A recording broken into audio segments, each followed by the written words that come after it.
Hollywood has seen its fair share of explosive confrontations. But few moments have been as swift, as devastating, and as career-ending as what happened on a film set in the late 1970s when a director made the catastrophic mistake of publicly humiliating Clint Eastwood Stuntman.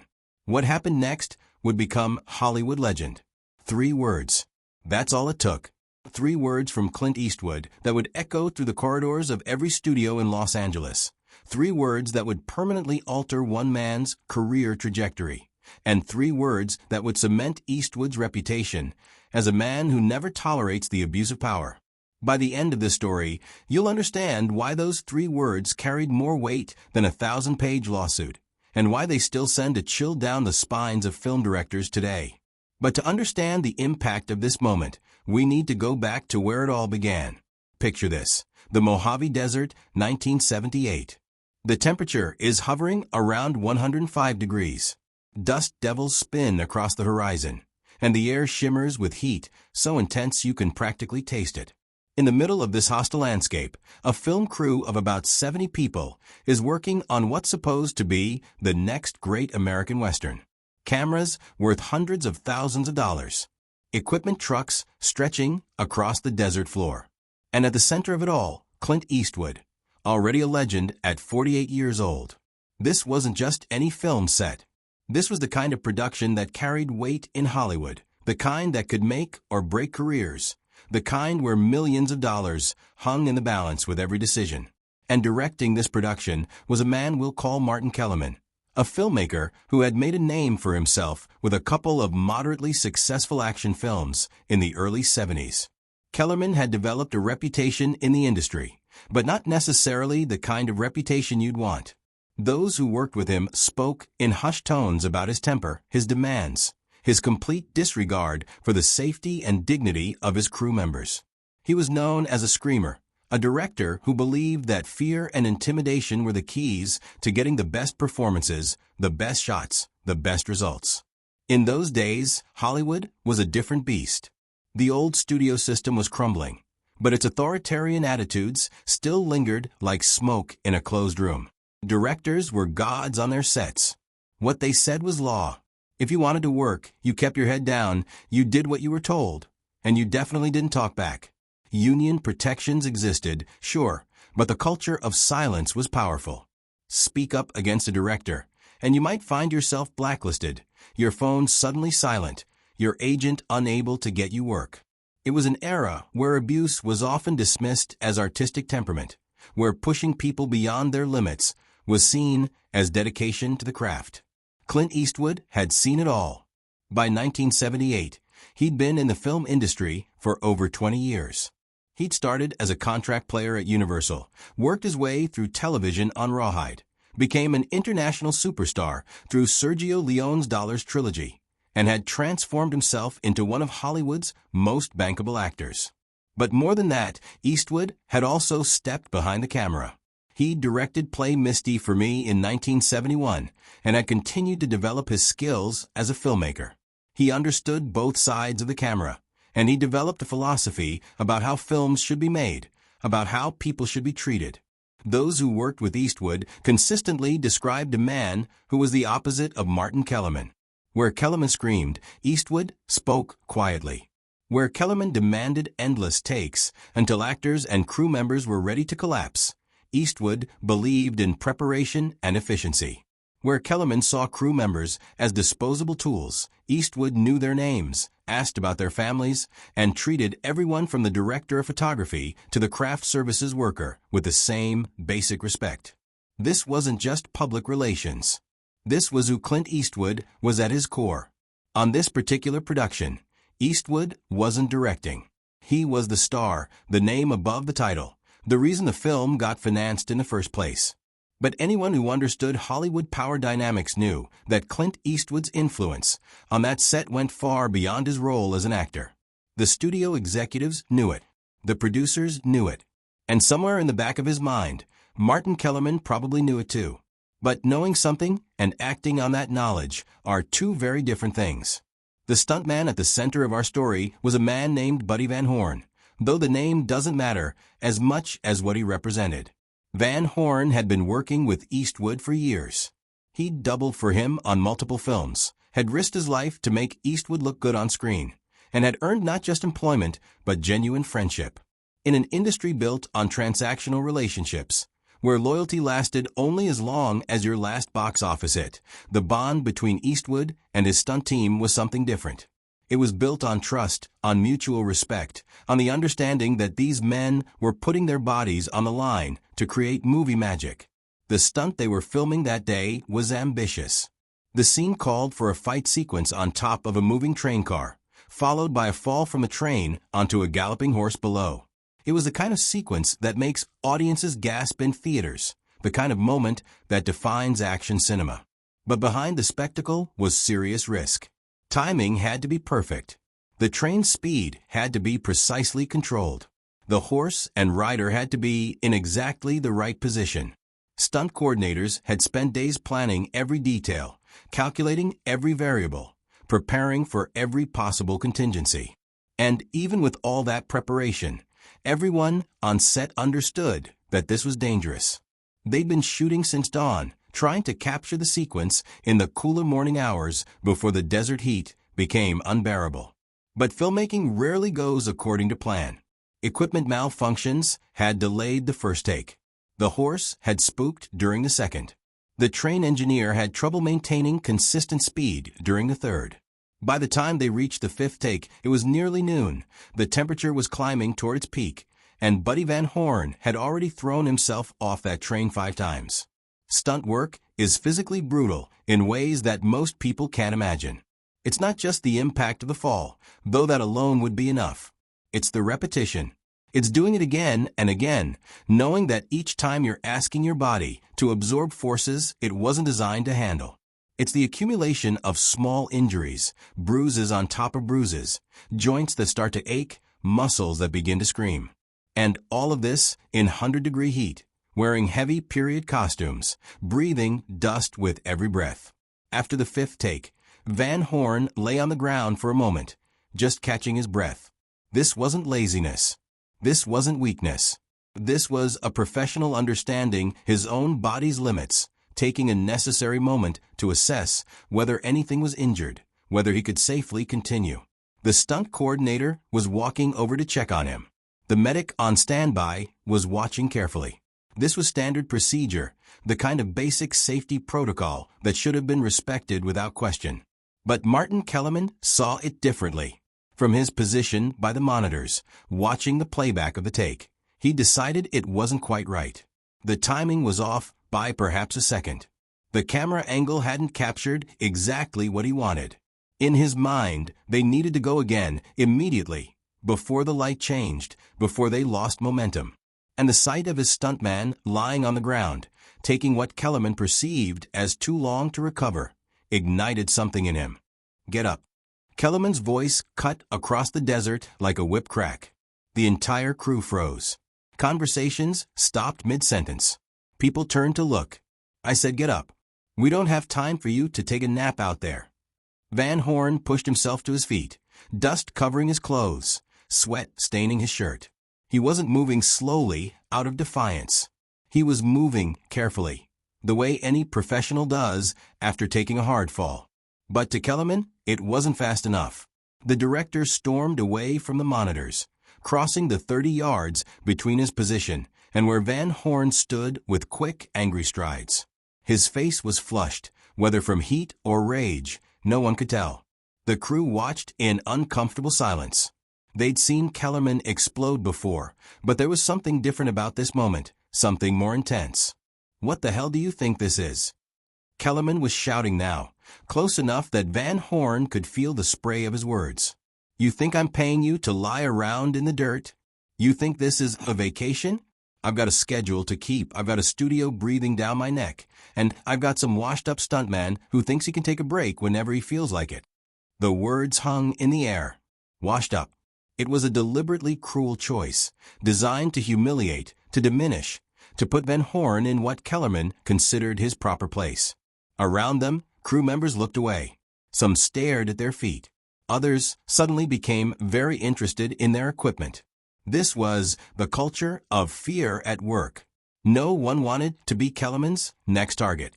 No one wanted to risk their job, their reputation, their future work by speaking up. "I want take 6 and I want it now," Kellerman continued, his voice dripping with contempt.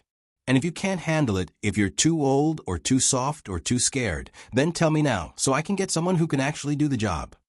Van Horn's jaw tightened. He was a professional with decades of experience, a man who'd worked with some of the biggest names in Hollywood, a craftsman who took pride in his work.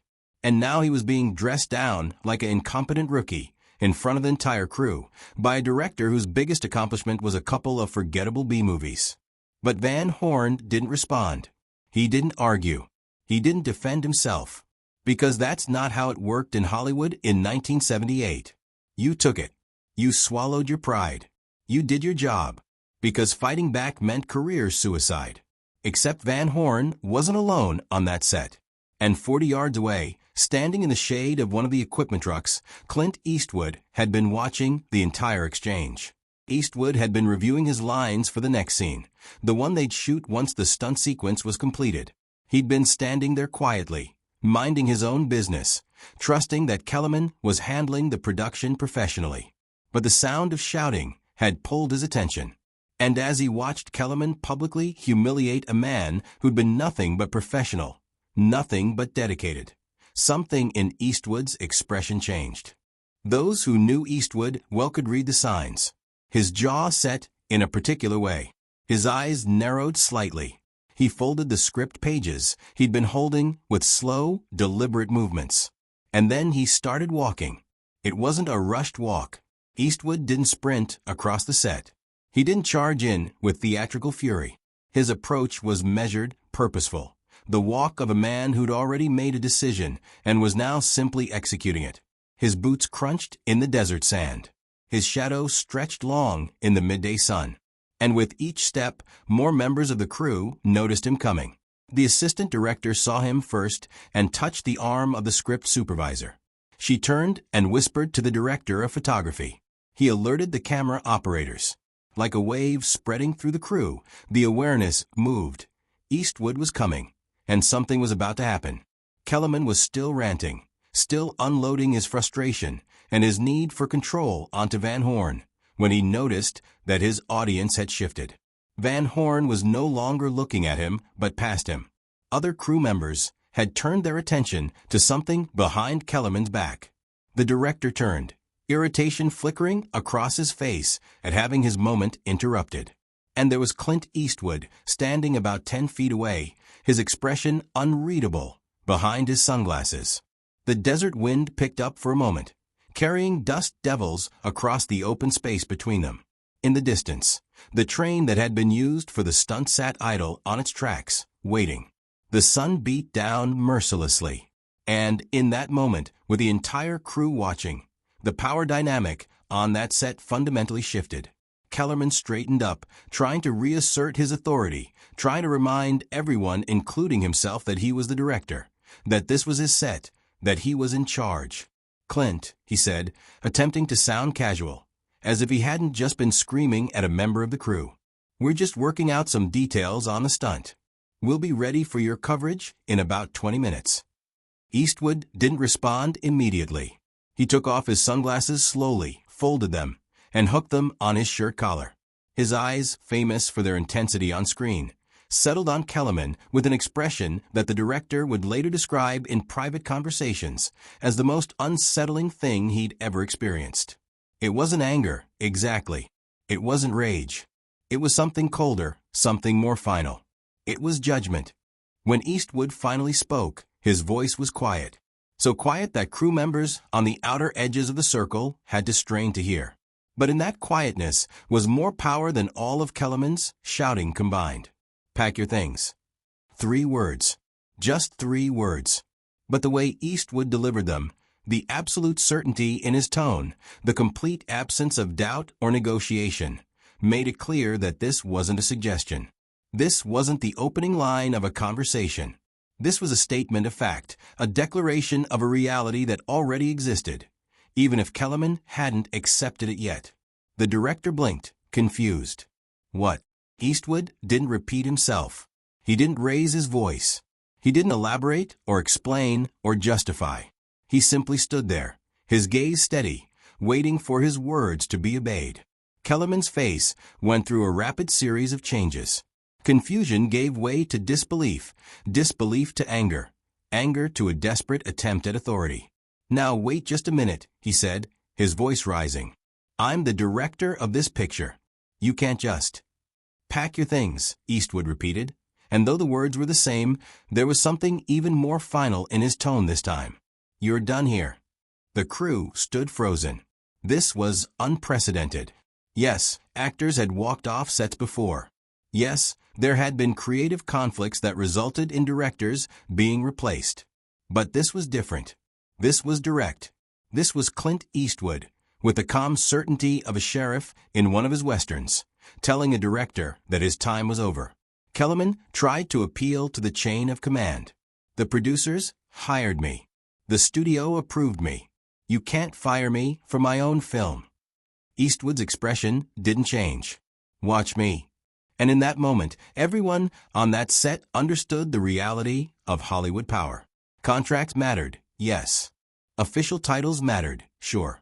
But at the end of the day, when you had a star like Clint Eastwood, a man whose name could open a film in every territory worldwide, a man who could get financing with a single phone call, a man whose track record was nearly flawless, when you had that kind of star telling you that a director was done, then the director was done.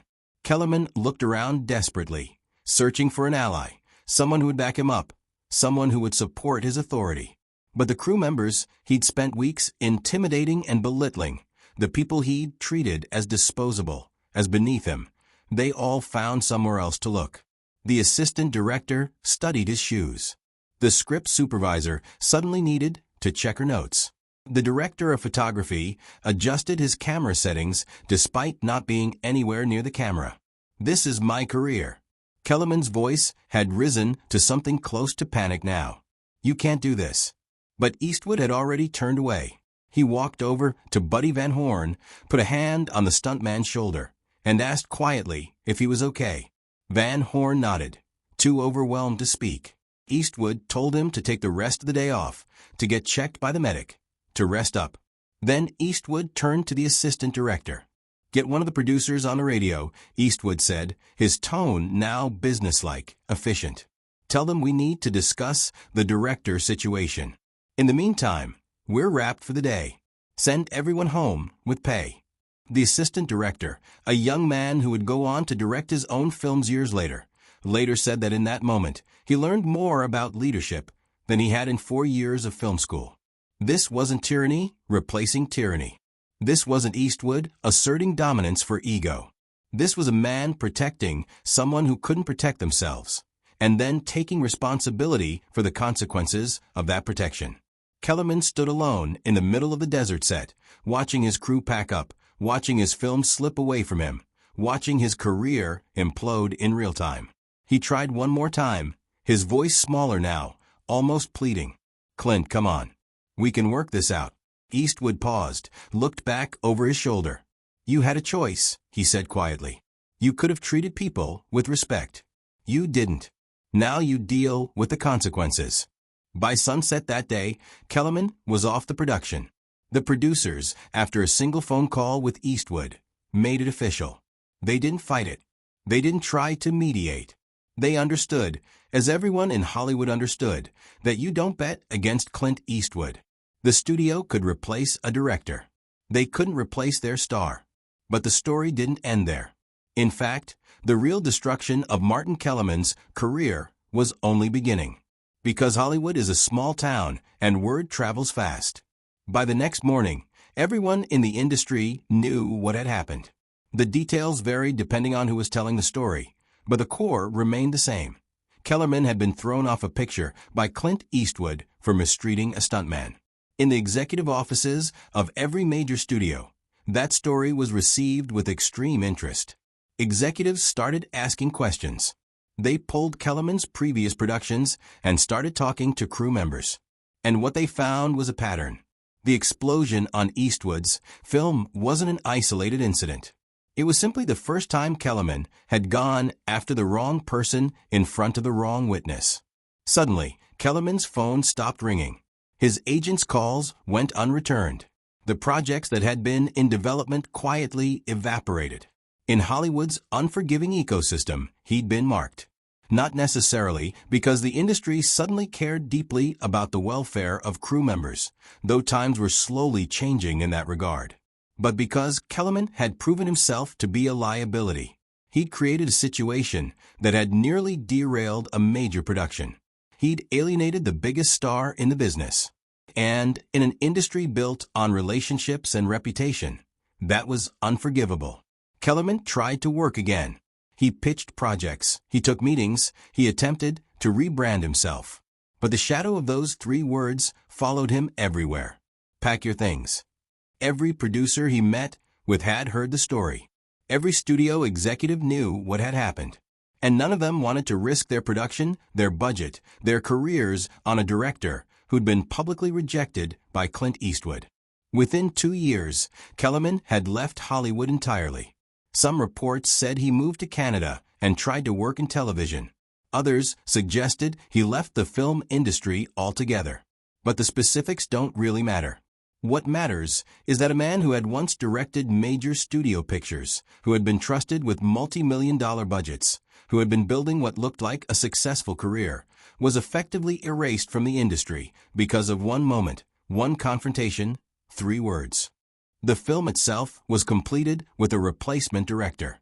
Interestingly, Clint Eastwood didn't take over the directing duties himself, though he easily could have. Instead, the producers brought in a journeyman director known for his professionalism and his collaborative approach. The production continued smoothly. Buddy Van Horn returned to work after a day's rest and completed the stunt sequence, which ended up being one of the highlights of the film. And while the movie itself was only moderately successful at the box office, it became famous in industry circles for what had happened behind the scenes. For Clint Eastwood, the incident became another entry in his legend, another story that people told to illustrate the kind of man he was. But if you were expecting Eastwood to brag about it, to use it as evidence of his power, you'd be disappointed. Those who worked with him in the years that followed said he almost never mentioned the incident. When asked about it directly, he'd usually just shrug and say something like, "Guy forgot we're all on the same team." That phrase, simple as it sounds, captures something fundamental about Eastwood's philosophy. He understood filmmaking as a collaborative art, where everyone from the star to the grip had a role to play, where the success of the project depended on mutual respect and collective effort. He'd seen too many productions destroyed by ego, too many talented people driven from the industry by abuse, too many opportunities wasted because someone in power decided that fear was an effective management tool. The incident also needs to be understood in the context of its time. The late 70s was a period when Hollywood was beginning to change. The old studio system had collapsed. The auteur movement had proven that directors could be artists, not just factory workers. But that shift in power had also created situations where directors, suddenly given unprecedented control, sometimes abused that authority. The film industry was beginning to grapple with questions about workplace safety, about the treatment of crew members, about the difference between demanding excellence and demanding submission. Clint Eastwood's confrontation with Martin Kellerman became part of that larger conversation. It demonstrated that power could be used to protect, not just to control. It showed that standing up to abuse didn't require grand speeches or dramatic gestures. Sometimes it just required 3 words, delivered with absolute conviction. In the decade since, Eastwood has become known not just as an actor and director, but as one of Hollywood's most respected professionals. People who worked with him consistently describe the same experience. A set that runs efficiently, a director who trusts his collaborators, an atmosphere where people feel safe to do their best work. Many attribute this approach to Eastwood's own experiences as an actor, his years of observing what works and what doesn't, his understanding that creativity flourishes in an environment of respect, not fear. But there's another dimension to this story that's worth considering. The incident with Kellerman demonstrated something crucial about Eastwood's character, his willingness to put principle above convenience. Think about the position he was in. He could have simply looked away. He could have let Van Horn handle his own problems. He could have avoided the confrontation, avoided the potential complications, avoided the risk that the production might shut down entirely. Choosing to confront Kellerman came with real risks. Productions have been destroyed by conflicts between stars and directors. Studios have sued actors for breaching contracts. Eastwood's reputation, while strong, wasn't invulnerable. If the situation had gone differently, if the studio had backed Kellerman instead, if the story had been spun as a temperamental star throwing his weight around, it could have damaged Eastwood's career. But Eastwood made the calculation that some things are more important than career protection. Some lines can't be crossed without consequence. Some people deserve to be defended even if defending them is inconvenient. And in making that choice, in taking that stand, he reinforced the values that had made him respected in the first place. There's a scene in one of Eastwood's later films where his character talks about the difference between doing what's easy and doing what's right. The line could serve as a thesis statement for Eastwood's entire career, both on screen and off. He's built a legacy not just on talent, though he certainly has that, but on consistency of character, on the alignment between the values he projects and the way he actually lives. The Martin Kellerman incident is just one example, but it's a telling one. It shows what happens when someone mistakes silence for weakness, when they assume that because others won't speak up, no one will. It demonstrates the power of moral authority, the way that standing on principle can carry more weight than any official title or contract provision. And it illustrates a fundamental truth about leadership, that people will follow those who protect them far more readily than they'll follow those who threaten them. Today, if you talk to stunt coordinators who work in Hollywood, many of them know this story. It's passed down almost like folklore, the tale of the time Clint Eastwood threw a director off a set with just 3 words. For people who work in physically dangerous professions, who put their bodies on the line to create entertainment, who often feel invisible and undervalued, the story carries special significance. It's a reminder that they matter, that their safety matters, that even in an industry obsessed with glamour and stardom, someone was willing to stand up for a stuntman. The broader lesson extends beyond Hollywood. In any workplace, in any organization, in any situation where there's a power imbalance, the same dynamics play out. Bullies thrive on silence. Abuse continues because people are afraid to speak up. Toxic cultures persist because those with the power to change them look the other way.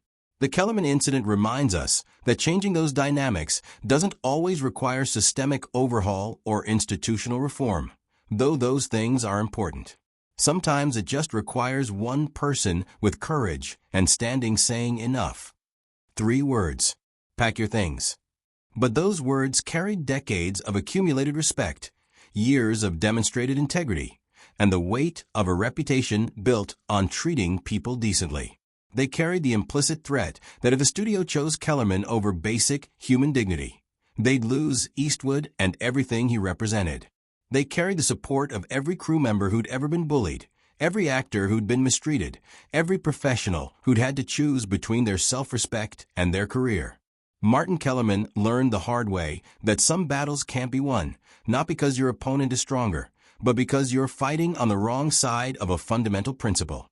He learned that power derived from fear is fragile, that it lasts only as long as people are too afraid to challenge it. And he learned that there are consequences for cruelty, that the universe has a way of balancing the scales, sometimes swiftly, sometimes with devastating finality. As for Clint Eastwood, he went on to have one of the most successful and respected careers in Hollywood history. He won Academy Awards as both actor and director.